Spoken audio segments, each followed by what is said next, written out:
To welcome you to the White House last September to discuss U.S.-Indian relations, to meet with our fellow Quad leaders, and I'm pleased to have this opportunity to speak to you today virtually and with your two ministers and your ambassador here in person.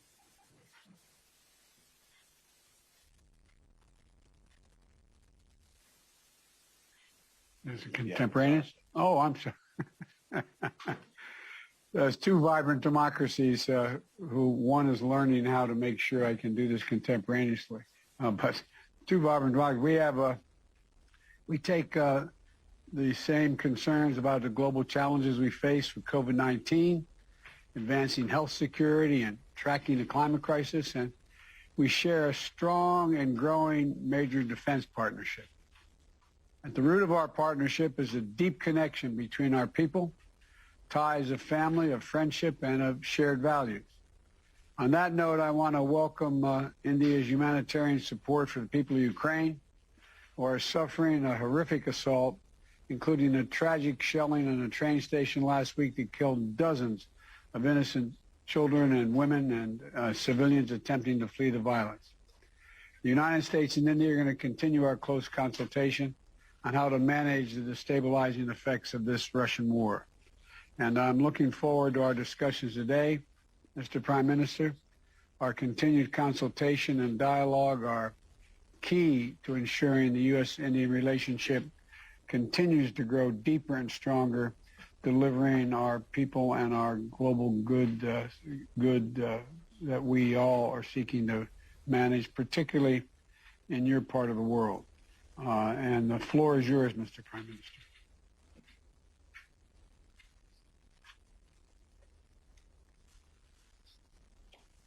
President Biden, सबसे पहले मैं आपके गर्मजोशी भरे शब्दों के लिए आभार प्रकट करना चाहता हूं। आज हमारे रक्षा और विदेश मंत्री कुछ देर बाद 2+2 फॉर्मेट में मिलेंगे। उससे पहले हमारी यह मुलाकात उनकी बातचीत को दिशा देने के लिए महत्वपूर्ण है और इस वर्चुअल मुलाकात का इनिशिएटिव आपने लिया, इसके लिए भी मैं आपका अभिनंदन करता हूं। एक्सेलेंसी, पिछले साल सितंबर में जब मैं वॉशिंगटन आया था और जिसका आपने अभी जिक्र भी किया, और तब आपने कहा था कि भारत अमेरिका पार्टनरशिप बहुत सी वैश्विक समस्याओं के समाधान में योगदान दे सकती है। मैं आपकी बात से पूर्णतया सहमत हूं।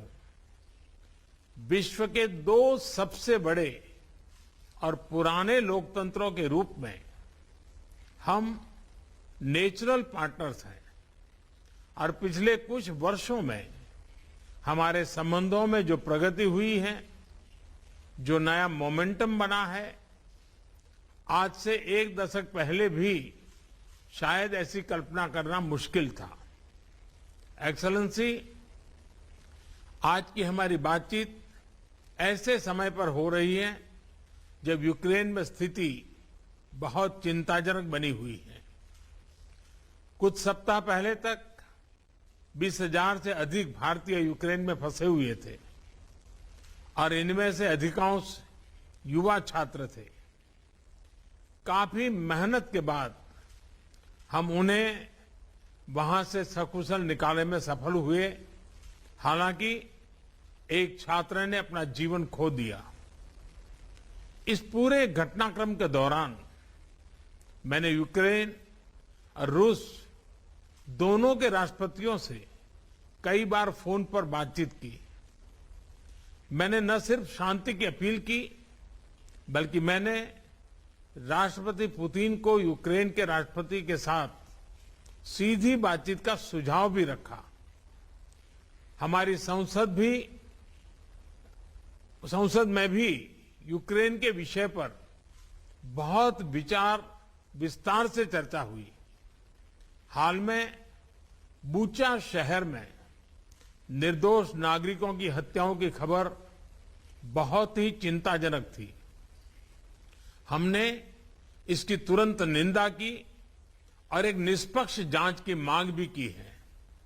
हम आशा करते हैं कि रूस और यूक्रेन के बीच चल रही बातचीत से शांति का मार्ग निकलेगा।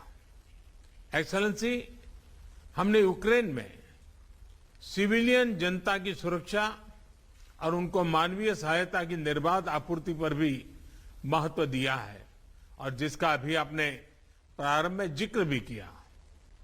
हमने अपनी तरफ से दवाइयां व अन्य राहत सामग्री यूक्रेन और उनके पड़ोसी देशों को भेजी है और यूक्रेन की मांग पर हम शीघ्र ही दवाइयों का एक और कंसाइनमेंट भेज रहे हैं।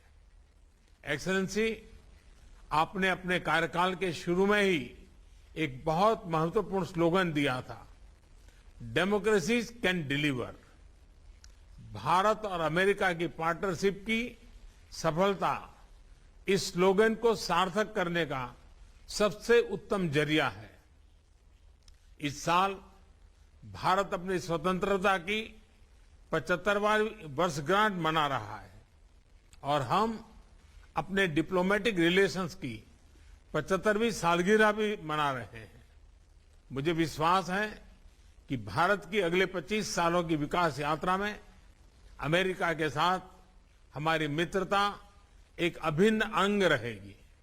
एक बार फिर आज के आयोजन के लिए आपका बहुत बहुत धन्यवाद।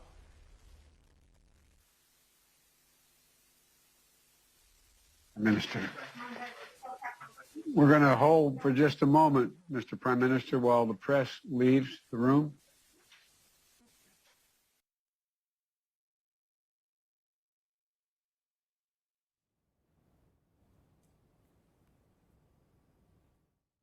तो ये बातचीत अब शुरू होने वाली है। प्रेस को बाहर जाने के लिए कह दिया गया है। यानी आपने सुना दोनों नेताओं को बात करते हुए एक दूसरे से। ये बातचीत से पहले के शुरुआती वो थे, शुरुआती जो वक्तव्य दोनों ने दिया।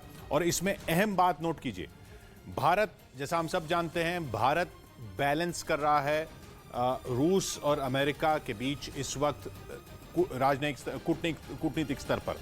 क्यों? क्योंकि रूस के साथ हमारे संबंध हैं, रक्षा संबंध भी हैं, अमेरिका के साथ हमारे संबंध हैं और अमेरिका रूस के खिलाफ इस जंग में खड़ा है। भारत यूएन में एब्सटेन कर रहा है, भारत यूएन में रूस के खिलाफ, जैसे अभी भी यूएनएचसीआर में से रूस को बाहर किया गया तो उसमें भारत ने एब्सटेन किया था, भारत ने उस वोट में हिस्सा नहीं लिया था, रूस के खिलाफ वोट नहीं दिया था। लेकिन यहाँ पर अहम बात नोट कीजिए, प्रधानमंत्री ने बूचा नरसंहार का जिक्र किया, बूचा में जो कत्ल हुए, जो लोगों की जान गई, उसका जिक्र किया, उसकी निंदा की। यानी ये साफ कर दिया अमेरिका को भी कि ऐसा नहीं है कि हम अगर रूस के खिलाफ जो वोट हो रहे हैं उसमें साथ नहीं दे रहे हैं यूएन में, या खुलकर अगर भारत अमेरिका के साथ अमेरिका की तरफ खड़ा हुआ नहीं दिख रहा है, तो इसका मतलब ये नहीं है कि अगर बेगुनाहों का कत्ल हो रहा है तो उसके साथ भी भारत खड़ा है। तो भारत के लिए ये बहुत अहम बैलेंस बनाना, और वो भारत काफ़ी सफलता से बनाया भारत ने अभी तक बनाया है। अब ये बातचीत हो रही है, इसमें 2+2 बातचीत होगी। 2+2 यानी कि भारत के विदेश मंत्री एस जयशंकर और रक्षा मंत्री राजनाथ सिंह और अमेरिका के विदेश मंत्री और रक्षा मंत्री दूसरी तरफ होंगे, और इधर प्रधानमंत्री मोदी और जो बाइडेन की ये वर्चुअल बैठक हो रही है उससे पहले। तो ये उससे बैठक से पहले का वक्तव्य था। बैठक के बाद फिर दोनों नेता आएंगे और बताएंगे बैठक में क्या बात हुई और उसके बाद क्या वो दुनिया के सामने रखना चाहते हैं। अब